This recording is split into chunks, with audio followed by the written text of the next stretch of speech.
विज्ञान आणि तंत्रज्ञान भाग 2 प्रकरण 8 उपयुक्त व उपद्रवी सूक्ष्मजीव। विद्यार्थी मित्रांनो, आज आपण प्रतिजैविकांविषयी माहिती घेणार आहोत। बघा, आधुनिक काळात बरेच आजार बरे करण्यासाठी प्रतिजैविकांचा वापर केला जातो। तसेच पिकांवरील कीड नियंत्रण आणण्यासाठी देखील प्रतिजैविकांचा वापर होतो। आणि म्हणूनच सूक्ष्मजीवांचा नाश व त्याच्या वाढीस प्रतिकार करणारी जीवाणू व कवक यापासून मिळवलेली कार्बनी संयुगे म्हणजेच प्रतिजैविके होय। 20व्या शतकातील प्रतिजैविकांमुळे औषधोपचारामध्ये क्रांती घडली। रिफामायसिन हे प्रतिजैविक क्षयरोगाविरुद्ध प्रभावी आहे। त्यामुळे क्षयासारख्या रोगाचे तर आता काही देशातून जवळजवळ निर्मूलन झाले आहे। बघा, काही प्रतिजैविके अनेक प्रकारच्या जीवाणूंविरुद्ध उपयोगी ठरतात। अशांना विस्तृत क्षेत्र प्रतिजैविके असे म्हणतात। उदाहरणार्थ एम्फिसिलिन, एमॉक्झिसिलिन आणि टेट्रासायक्लिन ही विस्तृत क्षेत्र प्रतिजैविके आहेत। जेव्हा रोगाची लक्षणे दिसत असूनही रोग जंतूंचे अस्तित्व सापडत नाही, तेव्हा ब्रॉड स्पेक्ट्रम अँटीबॉडीज म्हणजेच विस्तृत क्षेत्र प्रतिजैविके यांचा वापर केला जातो।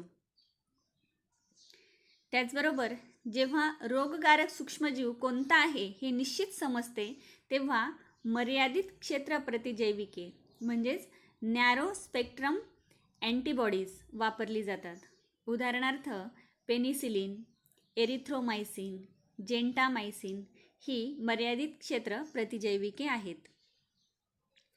आता आपण पेनिसिलिन या प्रतिजैविकाची माहिती घेऊया।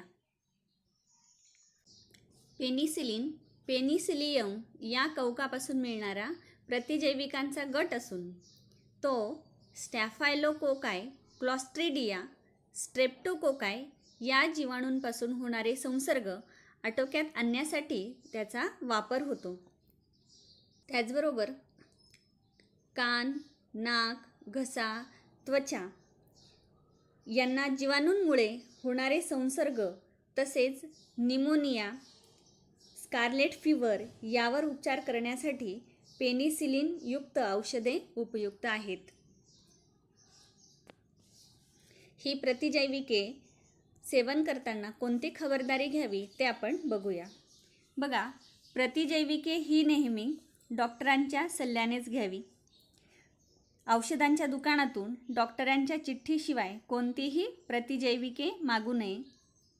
घसादुखी, सर्दी, खोकला, इन्फ्लुएन्झा झाल्यास प्रतिजैविके स्वतःहून घेऊ नका। डोस पूर्ण होण्याआधीच बरे वाटले तरी प्रतिजैविकांचा नेमून दिलेला डोस पूर्ण करा आणि तुम्हाला उपयोगी ठरलेली प्रतिजैविके दुसऱ्याला सुचवू नका। बघा, आता आपण शास्त्रज्ञांचा परिचय करून घेणार आहोत।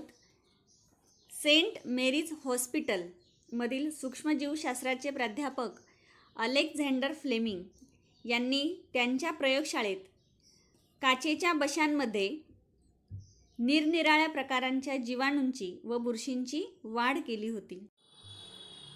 3 सप्टेंबर 1928 रोजी फ्लेमिंग जेव्हा स्टॅफायलोकॉकस जीवाणूचे निरीक्षण करत होते, तेव्हा एका बशीत त्यांना विलक्षण गोष्ट दिसली।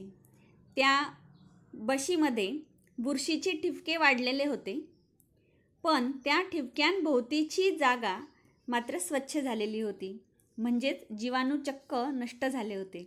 ही बुरशी म्हणजेच पेनिसिलियम होय आणि तिच्या स्रावामुळेच जीवाणू नष्ट झाले होते हे त्यांनी अधिक अभ्यासाने सिद्ध केले।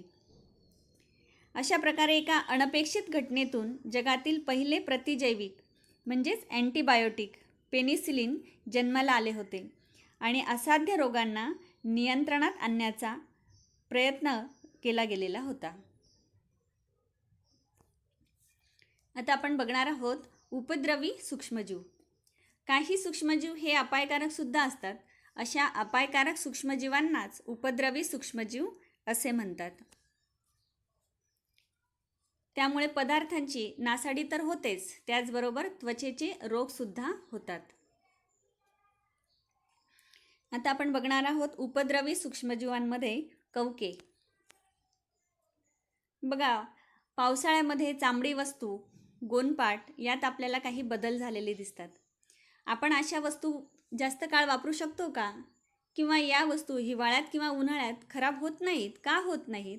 या प्रश्नांची उत्तरे आपण बघणार आहोत. विद्यार्थी मित्रांनो, हवेमध्ये कवकाचे सूक्ष्म बीजाणू असतात.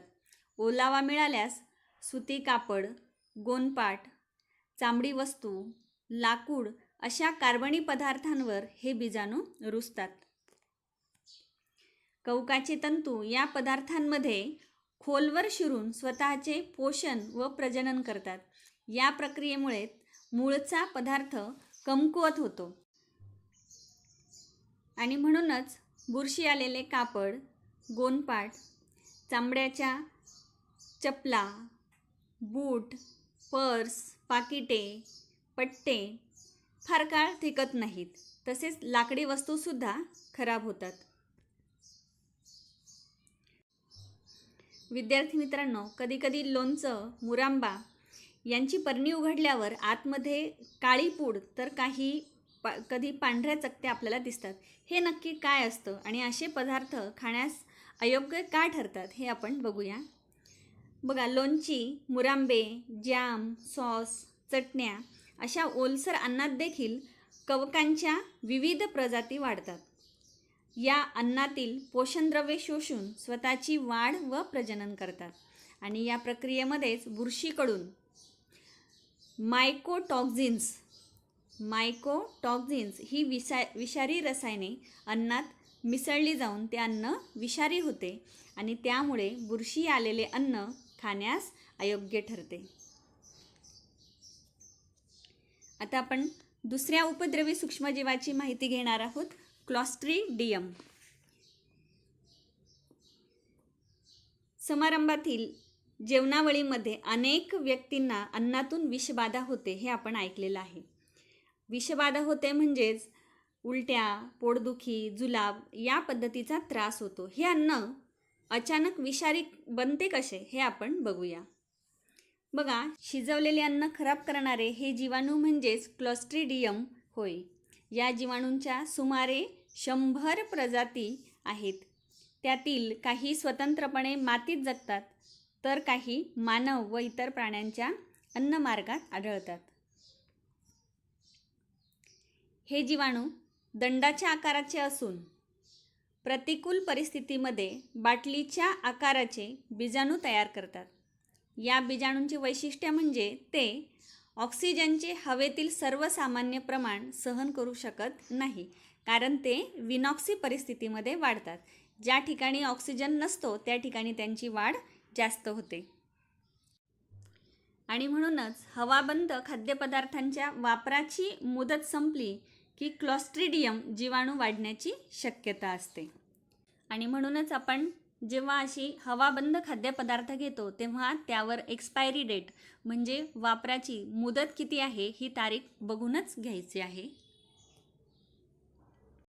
या ठिकाणी आपल्याला क्लॉस्ट्रीडियमच्या काही प्रजाती दाखवलेल्या आहेत. क्लॉस्ट्रीडियम टिटॅनी, क्लॉस्ट्रीडियम परफ्रिंजन्स, क्लॉस्ट्रीडियम बोट्युलियन आणि क्लॉस्ट्रीडियम डिफिसाइल. बघा, आपण अजून काही शास्त्रज्ञांचा परिचय करून घेणार आहोत. मांसाची नासाडी बॅसिलस या जीवाणूमुळे होते असे मानले जात होते. मात्र व्हान अर्मेंजेम यांनी क्लॉस्ट्रीडियम बोटुलिनम हे विनॉक्सी जीवाणू यास कारणीभूत आहेत हे दाखवून दिले. त्याचबरोबर इदा बेंगस्टन या शिकागो विद्यापीठातून सूक्ष्मजीवशास्त्राचे उच्च शिक्षण घेतलेले शास्त्रज्ञ आहेत. गॅस गँग्रीन ज्यामुळे होते ते विष म्हणजेच टॉक्झिन व त्याच्या विरुद्ध उपयुक्त प्रतिविष अँटीटॉक्झिन यावरील इदा बेंगस्टन यांचे संशोधन कार्य उल्लेखनीय आहे. टायफस या घातक रोगाच्या संशोधनाबद्दल त्यांना स्वतःला त्या रोगाची बाधा झाली, पण त्यांनी त्यावर मात करून संशोधन सुरूच ठेवले. त्यांच्या या कार्याबद्दल त्यांना 1947चे टायफस मेडल प्रदान करण्यात आलेले होते.